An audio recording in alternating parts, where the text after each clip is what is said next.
Welcome to dynamo tutorial. आज के इस वीडियो में हम लोग जानेंगे डायनामो का इंटरफेस, डायनामो के कुछ फ्लॉज यानी कि डायनामो के साथ क्या दिक्कत है, और साथ ही कुछ ऐसे पॉइंट जो हमें स्क्रिप्ट को रन करते वक्त ख्याल में रखना पड़ेगा। तो चलिए शुरू करते हैं।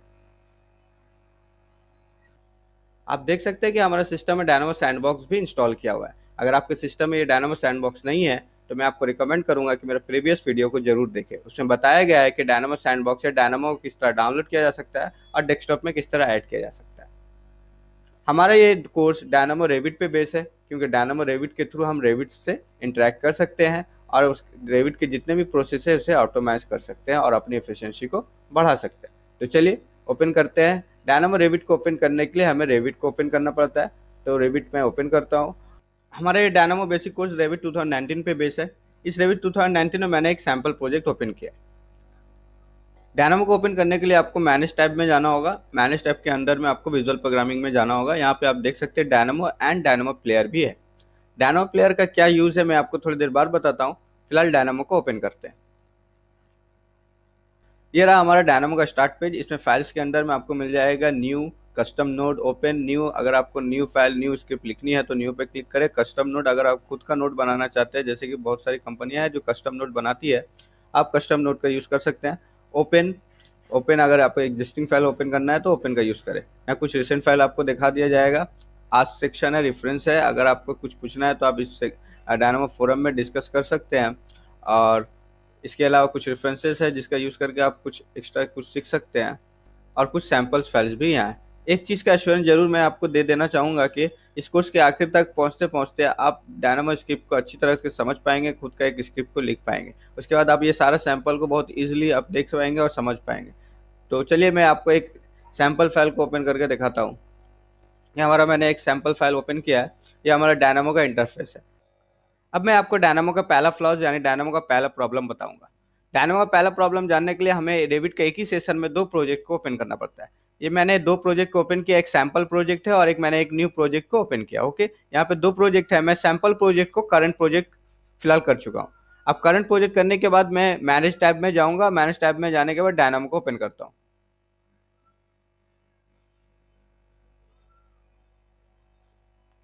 ये हमारा डायनामो ओपन हो गया। मैं एक सैम्पल फाइल को ओपन कर लेता हूँ।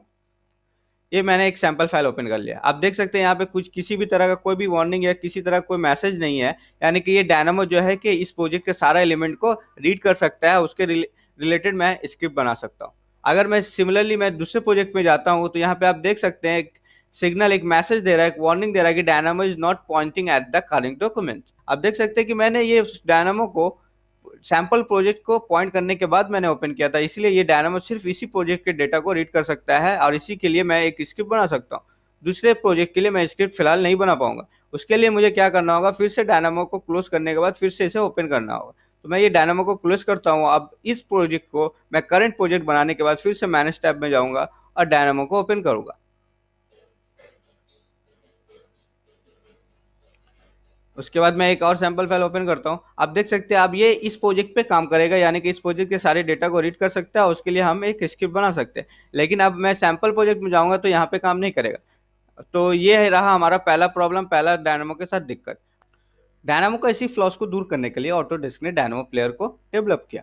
Dynamo player is just like a music player. Okay, dynamo player is just like a music player. जिस तरह हम म्यूजिक प्लेयर का यूज करके म्यूजिक को प्ले कर सकते हैं, उसी तरह डायनामो प्लेयर का इस्तेमाल करके हम डायनामो स्क्रिप्ट को रन कर सकते हैं। डायनामो स्क्रिप्ट को रन करने के लिए सिंपली हमें रन बटन पे क्लिक करना होगा। रन बटन पे क्लिक करने के बाद वो स्क्रिप्ट को प्रोसेस करेगा। प्रोसेस करने के बाद अगर किसी तरह का इनपुट का रिक्वायरमेंट होगा तो वो इनपुट के लिए एक पॉपअप मेन्यू आपको ऑप्शन देगा, उसमें आप इनपुट डाल दें, उसके बाद वो स्क्रिप्ट को कंप्लीट कर देगा। तो इस तरह आप डायनामो प्लेयर का यूज कर सकते हैं। अगर आप अपने फोल्डर अपने स्क्रिप्ट को चलाना चाहते हैं तो ये ब्राउज फोल्डर है। इस ब्राउज फोल्डर के थ्रू आप अपने जिस फोल्डर पे आपका स्क्रिप्ट है उस फोल्डर को ब्राउज कर दे, उसके बाद वो स्क्रिप्ट आपको यहाँ पे दिखा देगा। डायनामो प्लेयर का यही बेनिफिट है कि आप प्रोजेक्ट को स्विच करने के बाद भी इसे स्टिल आप इसे रन कर सकते हैं। उसके लिए आप इसे क्लोज या ओपन बार बार क्लोज बार बार ओपन करने की जरूरत नहीं है। आप प्रोजेक्ट को स्विच करने के बाद भी इसे प्ले कर सकते हैं। अब चलिए आगे बढ़ते हैं और डायनामो का दूसरा फ्लॉस को जानते हैं, यानी कि दूसरा प्रॉब्लम को जानते हैं। अगर सपोज किसी तरह से किसी वजह से आपका रेविट प्रोजेक्ट में किसी तरह का इशू हुआ या फिर फैटल एरर हुआ या नॉट रिस्पॉन्डिंग हुआ और उसके लिए आपको रेविट बंद करना होगा, तो उसके साथ साथ डायनामो भी बंद हो जाता है। अगर सिमिलरली वाइस वर्सा अगर डायनामो में कुछ इशू हुआ या डायनामो किसी नोड का इशू हुआ, नोड की वजह से आपको फैटल एरर हुआ, नॉट रिस्पॉन्डिंग डायनामो में हो गया, तो आपको डायनामो के साथ साथ रेविट भी क्लोज हो जाएगा। यानी कि अगर रेविट बंद होती है तो डायनामो भी बंद हो जाएगा, और डायनामो बंद होता है किसी वजह से तो रेविट भी बंद हो जाएगा। तो इसीलिए डायनामो स्क्रिप्ट को रन करने से पहले आप रेविट प्रोजेक्ट को सेव दे दें और स्क्रिप्ट को भी सेव दे दें। अगर कुछ इशू होता है तो दोनों ही बंद हो जाएगा, तो कोई प्रॉब्लम नहीं, आपका काम सेव हो जाएगा। तो चलिए आगे बढ़ते हैं और जानते हैं डायनामो का इंटरफेस। डायनामो का इंटरफेस को जनरली 5 हिस्सों में डिवाइड किया गया है। एक है मेन्यूज बार, दूसरा है टूल्स बार, उसके बाद ये अपना लाइब्रेरी सेक्शन आ जाता है, और थर्ड में एग्जीक्यूशन बार, और आखिर में आपका ये वर्क स्पेस। एग्जीक्यूशन बार में आपको दो मोड मिलेगा, एक मैनुअल एक ऑटोमेटिक। मैं आपको रिकमेंड करूंगा कि मैनुअल मोड में ही रखें, क्योंकि अगर आप ये ऑटोमेटिक मोड में रखते हैं तो आप जिस तरह से आप नोट को यहाँ पे ऐड करेंगे वो साइमल्टेनियसली रन भी हो जाता है, और अगर फैटल होता है तो रेविट के साथ डायनामो भी बंद हो जाएगा। तो इसलिए मैं आपको रिकमेंड करूंगा कि इसे मैनुअल मोड में रखें, और सेव करने के बाद फिर उसे आप रन कर सकते हैं, ताकि आपका काम और रेविट का प्रोजेक्ट दोनों ही सेव रहे। अब मैं डायनामो का इंटरफेस का हर एक रीजन को डीपली डिस्कस करना चाहूंगा। यहाँ पे आप ये देख सकते हैं हमारा वर्क स्पेस है। वर्क स्पेस में आपको दो तरह का वर्क स्पेस मिलता है, एक स्क्रिप्ट व्यू के लिए और दूसरा हमारा ज्योमेट्री व्यू के लिए। यह हमारा स्क्रिप्ट व्यू है, मतलब यहाँ पे हम स्क्रिप्ट के सारे नोड को कंट्रोल कर सकते हैं इस व्यू में। अगर आपको ज्योमेट्री व्यू में जाना है, ज्योमेट्री को देखना है, तो ये सिंपली इस पर क्लिक करें और ये हमारा ज्योमेट्री व्यू पे आ गया। यहाँ पे आप देख सकते हैं। ओके, यहाँ पे आपको ग्रिड मिल रहा है, देख सकते हैं यहाँ पे ग्रिड अवेलेबल है। इसे ऑन ऑफ करने के लिए आप व्यू में जाएं, व्यू पे जाने के बाद बैकग्राउंड 3D व्यू में जाएं, यहाँ पे देख सकते हैं शो ग्रिड। इसे मैं ऑफ करता हूँ तो ये ऑफ हो जाएगा। सिंपली इसे ऑन करने के लिए फिर से दोबारा जाएं और यहाँ पे क्लिक कर दे तो ये ऑन हो जाता है। ये हमारा इस तरह से मैं आपका ज्योमेट्री व्यू और स्क्रिप्ट व्यू में कंट्रोल कर सकते हैं। और इसे स्विच करने के लिए कंट्रोल बी को प्रेस करें। इसके अलावा नेविगेशन बार के लिए आप जानते हैं, नेविगेशन टूल्स में आपको zoom to fit, zoom in, zoom out मिल जाता है। इसके अलावा पैनिंग ऑप्शन मिलता है। आप अगर इसे माउस से या फिर कीबोर्ड से किस तरह कंट्रोल कर सकते हैं, जूम इन जूम आउट, या ज्योमेट्री व्यू में ऑर्बिट ऑप्शन को किस तरह कंट्रोल कर सकते हैं, उसे जानने के लिए आप व्यू मेन्यू में जाएं। व्यू मेन्यू में आपको जूम को कंट्रोल करने के लिए यहाँ पे क्लियरली मेंशन किया हुआ है। अगर कीबोर्ड से करना है तो control plus, control minus for zoom out and control plus for zoom in. इस तरह से आप अगर माउस से कंट्रोल करना चाहते हैं तो mouse wheel down, mouse wheel up, इस तरह से आप व्हील से कंट्रोल कर सकते हैं जूम इन जूम आउट को अप एंड डाउन करके। उसी तरह पैनिंग मूवमेंट के लिए आप पैन लेफ्ट करने के लिए माउस को सिंपली आपको स्क्रॉल बटन को प्रेस करके लेफ्ट की तरफ लेफ्ट जाएंगे तो लेफ्ट हो जाएगा, राइट की तरफ मूव करने से माउस को राइट मूव हो जाएगा। उसी तरह आपको कीबोर्ड से अगर कंट्रोल करना है तो ये सारा चीज़ें यहाँ पे मेंशन किया हुआ, आप यहाँ से देख सकते हैं। तो नेक्स्ट हमारा लाइब्रेरी सेक्शन। रेविट की तरफ से आपको by default 8 categories of library मिल जाएगा। इस लाइब्रेरी सेक्शन में आपको बाय डिफॉल्ट मिलता है geometry, import export, input, list, maths, Revit, script, string. ये सारा लाइब्रेरी सेक्शन आपको बाय डिफॉल्ट मिल जाएगा। इसके अलावा ये मैं बता रहा हूँ आपको डायनामो 2.0 के लिए, अगर ये कौन सा वर्जन है डायनामो को उसे आपको जानना है तो उसके लिए सिंपली हेल्प पे जाएं, अबाउट में क्लिक करें। यहाँ पे आप देख सकते हैं 2.0.2 के लिए मैं आपको बताया। अब मैं आपके साथ कुछ इंपॉर्टेंट पॉइंट डिस्कस करना चाहूँगा।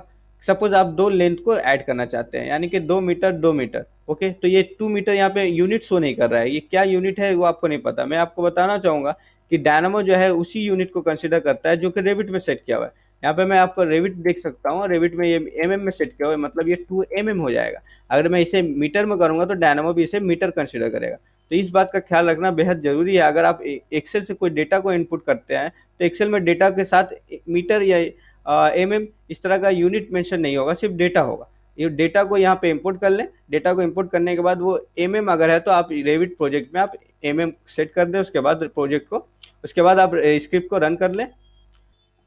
इसके अलावा आप यूनिट को कन्वर्ट भी कर सकते हैं। इसके अलावा डायनामो में यूनिट कन्वर्ट का भी ऑप्शन है, लेकिन उसका ज़रूरत नहीं है। अगर आप यहाँ पर रेविट में डायरेक्टली आप यूनिट को चेंज करके अगर डायनामो का यूनिट को कंट्रोल कर सकते हैं तो सिंपली आप रेविट में चेंज कर दें और डायनामो का यूज़ करें। इसके अलावा मैं आपके साथ दूसरे इंपॉर्टेंट बात को शेयर करना चाहूँगा कि स्क्रिप्ट को लिखने से पहले सबसे पहला एक इंपॉर्टेंट सेटिंग करना पड़ता है। उसके सेटिंग करने के लिए आपको सेटिंग ऑप्शन में जाना है और सेटिंग मेन्यू में जाएं, उसके बाद ज्योमेट्री स्केलिंग में जाएं। ज्योमेट्री स्केलिंग में आप देख सकते हैं यहाँ पे small, medium, large, extra large है। प्रोजेक्ट के हिसाब से आपको ये सेटिंग करना पड़ता है। अगर आप फैमिली के लिए काम कर रहे हैं, स्क्रिप्ट लिख रहे हैं तो वो स्मॉल में रखें। अगर मीडियम प्रोजेक्ट है जैसे एक होटल या स्मॉल स्कूल के लिए कर रहे हैं तो मीडियम में रखें। अगर लार्ज टनल वगैरह के लिए कर रहे हैं या बड़े प्रोजेक्ट कर रहे हैं तो उसके लिए लार्ज करें। ज़्यादातर हम मीडियम लार्ज में ही रखते हैं, एक्स्ट्रा लार्ज का बहुत ही कम यूज़ होता है। तो इसके अलावा तीसरी सबसे इंपॉर्टेंट पॉइंट है ये कि ये पैकेज बाय डिफॉल्ट कैटेगरीज के अलावा कुछ एड ऑन्स पैकेज भी आता है, यानी कुछ कंपनियां जो कि कस्टम नोड बनाती है, आप भी बना सकते हैं। अगर कस्टम नोड आपको बनाना है तो फाइल में जाएं, न्यू पे जाएं, यहाँ पे देख सकते हैं कस्टम नोड का ऑप्शन है, यहाँ पे जाकर आप कस्टम नोड कर सकते हैं। दरअसल ये सारी कंपनियां जो भी नोड बनाती है, जैसे कि आप देख सकते हैं यहाँ पे मैं ब्राउज करता हूँ, ब्राउज करने के बाद ये देख सकता हूँ कि यहाँ पे काफ़ी सारा ये नोट्स बनाया है। ये नोट्स को बनाने के लिए वो रेविट के बाय डिफॉल्ट कैटेगरीज का भी यूज़ करते हैं, इसके अलावा कुछ पैथन लैंग्वेज का भी यूज़ करते हैं। नेक्स्ट हमारा इंपॉर्टेंट पॉइंट है कि ये सारी जो पैकेजेस है इसे किस तरह डाउनलोड किया जा सकता है और कौन कौन सी पैकेजेस हमें डाउनलोड करना पड़ेगा। तो चलिए मैं आपको बताता हूँ। उसके लिए आपको गूगल पे जाना होगा, गूगल पे जाकर टाइप करें डायनामो पैकेज। उसके बाद ये पहले ऑप्शन पे क्लिक करते ही आपको इस तरह का एक पेज खुल जाएगा। यहाँ पे आप देख सकते हैं मोस्ट इंस्टॉल पैकेजेस, तो ये सारा पैकेजेस को आपको डाउनलोड कर लेना पड़ेगा। क्लिक करने के बाद इस तरह का एक और पेज खुलेगा, इसमें आप अपना रेविट के वर्जन के हिसाब से डाउनलोड कर ले। कौन सा वर्जन क्या डाउनलोड करना है उसके लिए आप मेरे प्रीवियस वीडियो देख सकते हैं, उसमें मैं क्लियरली बताया हूँ कि कौन सा वर्जन किसमें सपोर्ट करता है। तो इस तरह डाउनलोड करने के बाद ये आपका कंप्रेस जिप फाइल, ये इस तरह आप जाएं और यहाँ पे क्लिक करें, वो डाउनलोड हो जाएगा। इस तरह क्लिक करने के बाद वो डाउनलोड हो जाता है। यहाँ पे आप देख सकते हैं ये डाउनलोड हो चुका है और ये जिप फॉर्म में डाउनलोड होता है। ओके, तो कंप्रेस जिप में इसे अनजिप करने के बाद इसे कौन सा जगह में प्लेस करना होगा, इसे कौन सा जगह पे रखना होगा ताकि डायनामो रीड कर सके, वो मैं आपको बताता हूँ। यहाँ पे आप देख सकते हैं, आप उसके लिए आपको जाना होगा सेटिंग में जाएं। सेटिंग में जाने के बाद यहाँ मैनेज नोड ऑप्शन देख सकते हैं, यहाँ पे आपको वो पाथ दिखा देगा। ये कौन सा पाथ है, इस पाथ पे जाकर आप अपना उस पैकेज को अनजिप फॉर्म में सिंपली पैकेज के अंदर रख दें।